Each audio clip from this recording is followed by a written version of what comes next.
In the meantime, though, let's head back to the Western Cape. My colleague, senior reporter, eNCA's Siphamandla Goge, is also equally tracking developments and the very latest out in the Western Cape. We know that one person has died due to some of the shootings and rocks being pelted at motorists minding their business, trying to make their way to their destination. But Siphamandla, as we have you back once again, what are we looking at this particular time?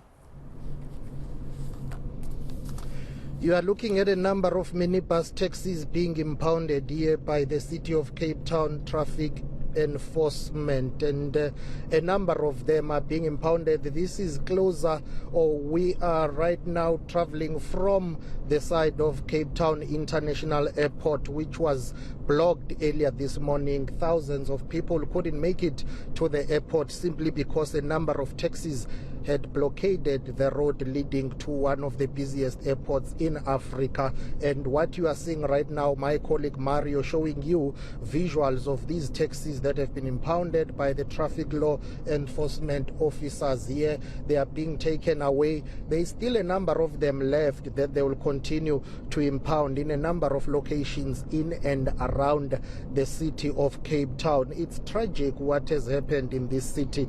A life has been lost. There are reports unconfirmed. Obviously, when such a story develops, you will continue to get unconfirmed reports about people that have been attacked. But this is no longer about a taxi strike. This is now chaos and anarchy that persists in the city of Cape Town. Imagine if more than 100 taxis will just be parked closer to the airport, which is a very strategic area and a very important area in terms of the economy, in terms of trade and everything. I will try to slow down now so that I will allow my colleague Mario to show you these taxis passing by here, being escorted by dozens of police cars, and all the resources have been availed to basically deal with this chaos that is taking place here in the city of Cape Town, or at the city of Cape Town. And imagine if this is one convoy of taxis that are being impounded.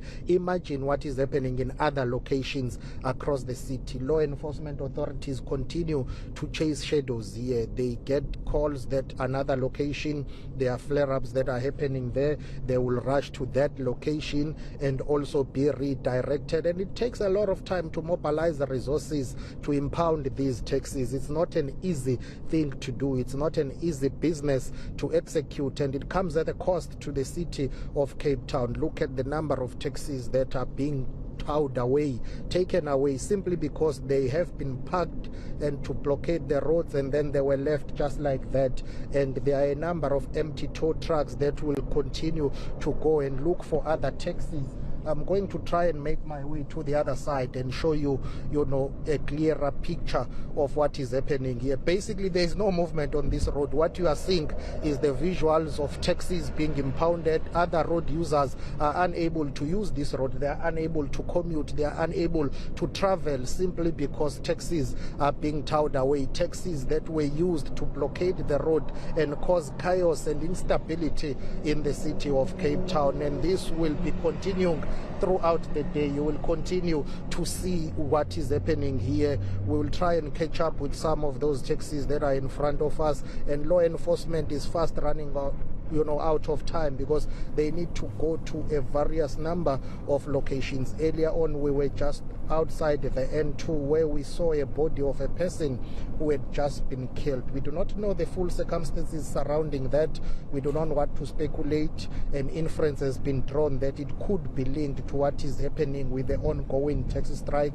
His family members were there, but they were devastated. They couldn't talk to us. They couldn't tell us what happened. And, just onlookers extremely devastated as well. They feel unsafe. They've been telling us that it's really sad what is happening in the city of Cape Town.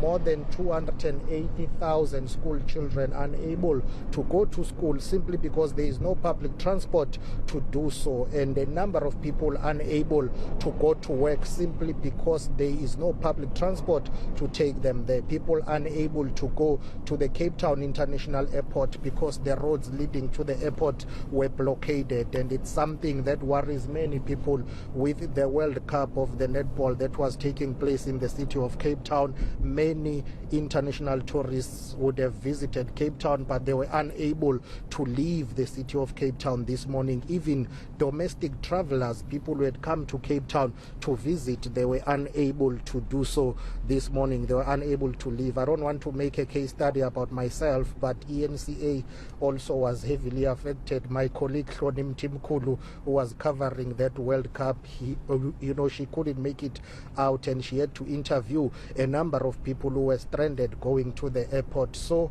apart from lives that have been lost, livelihoods that are under threat simply because people will lose their jobs, school children are missing out on their academic studies and activities, it will take time to regain what would have been lost by the time this strike is over. But the impact to the economy, the city of Cape Town is one of those tourist destinations and attractions, and if there is no economic activity, because many business people and business companies, they are scared, they fear for their staff members' safety, and they fear that if this strike continues, they will be unable to continue with their production. They are losing out on production. It's only a matter of time before they start quantifying what they would have lost. But most importantly, and sadly so, loss of life, you can never regain that. Yes, production and revenue can always be regained, but loss of life, there is nothing you can do about it. Hence, there is an emergency meeting of the Provincial Executive Council of the Western Cape, trying to find a solution to this tragic situation that is unfolding in the city of Cape Town. It's one of the areas that attract thousands of tourists, but not only about tourists, locals alone also struggle with their day-to-day commuting to and from the city of Cape Town, their places of work. So as things develop, we'll continue to monitor, but it doesn't look good. Yes, roads have been unblockaded in some of the areas. Police have been able to tow away taxis, but that doesn't mean that this is over. Remember, now it's no longer peak hour or peak times. We don't know what will happen after 4 p.m. when it's time to resume with traveling of people who are going back to home, who are going back home after work. Those who have been able to make it to the city center, they will be stranded. They do not know how they will go back, and also criminal elements tend to take over in such situations. They tend to hijack whatever genuine grievance may be there. Hence we saw that cars being pelted with stone, people being killed, and it's just pure anarchy, criminality and thuggery for now. And provincial authorities have failed, together with the leadership of Santako, to find the lasting solution to this crisis that is happening here in the city of Cape Town, or the city of Cape Town. So you will continue to have such a very terrible state of affairs here as authorities grapple with ensuring that they deal with this chaos, with this anarchy that has been happening here. Whether they will be successful to find the solution, it remains to be seen. But as a matter of fact, what we can tell you is that currently that chaos and that instability continues as we speak. Quite concerning indeed, Siphamandla Goge, looking at those visuals of the minibus taxis. I mean, Santako had distanced themselves from the flare-ups of violence and criminal activity that we had seen since the announcement and pronouncement of their strike. And there we see some of those minibus taxis allegedly to have tried to blockade the entryways to the airport. And I suppose the city of Cape Town sending quite a strong message here in terms of these taxis, that should they be found to be obstructing the law, they will be impounded, as we're seeing right now on our screens.